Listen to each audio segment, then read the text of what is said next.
So we've got a stack of beehives that need sorting out, cleaning up, ready for the season. Yeah, so sometimes the fire doesn't work. It's just the cats have started using the brushed up stuff that I did yesterday as their litter tray this morning, which is a delight. So all of my dry tinder for the fire is now covered in cat wee. Which means that the fire isn't burning, which means it's way colder than it should be in here this morning, sadly. But, you know, these things are... Ah, now that's more like it. Where there's a will, there's a way. Woohoo!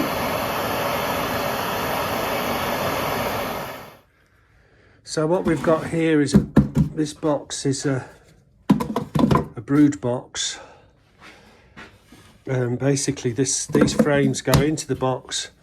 There's some old ones, these will be cleaned, these will be taken out and new stuff put in them, but new beeswax put in them. But that brood that's where the bees live and store a lot of their eggs, and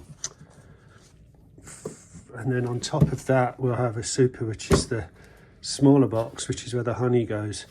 And it's a fairly simple process, really. You just have a series of these lines across, and you lift them out, you inspect them, find the queen, see that everything's hunky-dory inside the beehive, put them back in and stick the lid back on, and try not to do that very often. I think we overdo it. I think the whole idea of bees is not to interfere, really.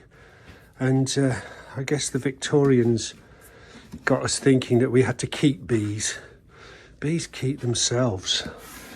We kind of interfere with bees for purposes of honey and various other products, I guess. But more than anything, they're just great fun to have about, and they're also extremely important in the garden for pollination and just general bioactivity in the garden area. So they're starting to clean up quite nicely. They're in good nick. These are at least 12 years old. There's a video I did in 2012, I think, capturing a swarm, and it was putting them into this beehive. So this is 10 years old, and it's rock solid still. There's nothing wrong with it. But what I will do is score that with the, or scorch that with the flamethrower, just in case there's any sort of nasty bugs and beetles in there that don't need to be there for the bees. Everything else the bees will do themselves. They'll fill any gaps with propolis and they'll make it their own place in due course.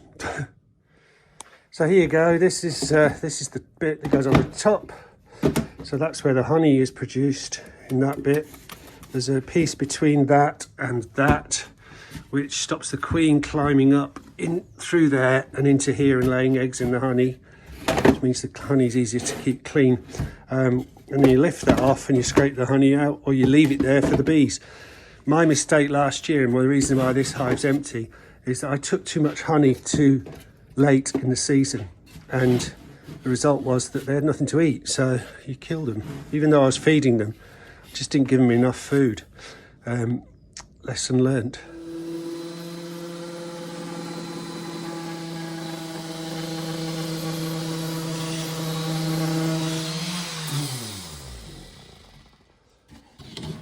I tend to do this first and then scorch it afterwards, because you get...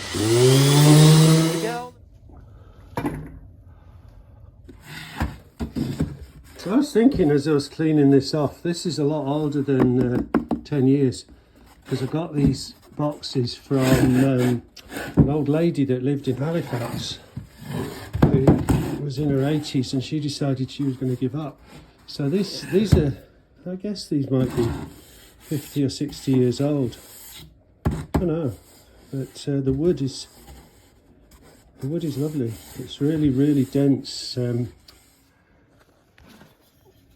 Yeah, I'm thinking of old things. This came from an auction, from Sibel's auction, Thomson Roddick's up at Dumfries, and I bought a box of tools, And this is a gorgeous old tool. I don't know what the hell it's called, but it's made by Howarths of Sheffield. It comes up really sharp, so it's a great tool for just scraping.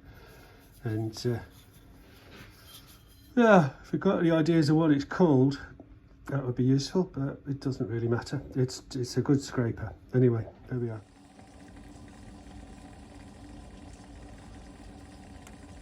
Brew time. Today's brew is a black tea from Lijiang.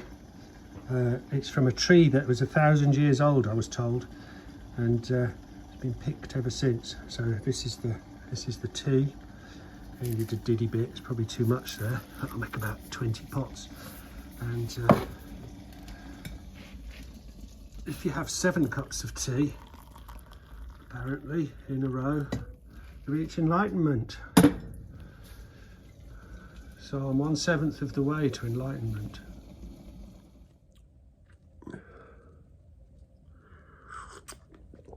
Good tea, superb. I think the thing about beekeeping that I've always loved is that you don't keep them. They do their own thing, really, and if anything, it's a sign of the way in which people think is that we can keep them. It's madness. I remember Eddie Izzard years ago said, "I keep bees," and he was pulling them back in with his fingers and pretending to catch them. It's not like that at all. I think the whole thing about it is it's spiritual, and it's a relationship with another living being, a living entity, which we have some understanding of, but not in any way comprehensive understanding of. And that relationship can happen symbiotically. So it's really important to honour their space and give them opportunities to exist with us, in parallel with us. And that's partly why it's such fun to do. It's just to have other creatures around. It would be incredibly dull, wouldn't it, if we only just had us? I mean, good God, you'd have to listen to this kind of crap all the time.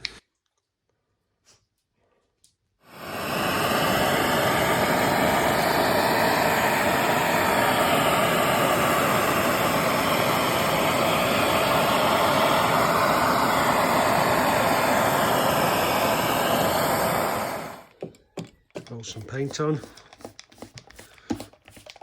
I'm only doing this for my own benefit. I don't think the bees actually care what colour you paint a beehive, although there is a school of thought that they don't like aggressive colours, so you go for pale pastel colours. I'm not sure, I don't know how they know that. How do people know that? Maybe they've asked them. So this is just a chalk based white paint.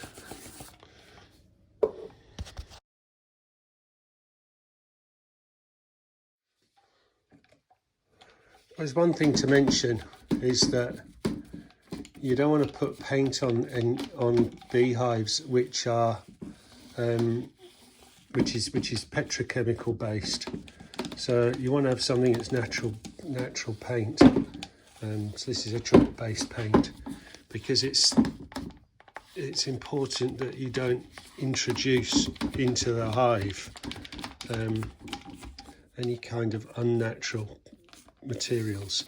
So I'm trying to, in my own way, keep as much of the paint, even though it's natural paint, out of the centre of the box, so the box itself remains sort of neutral.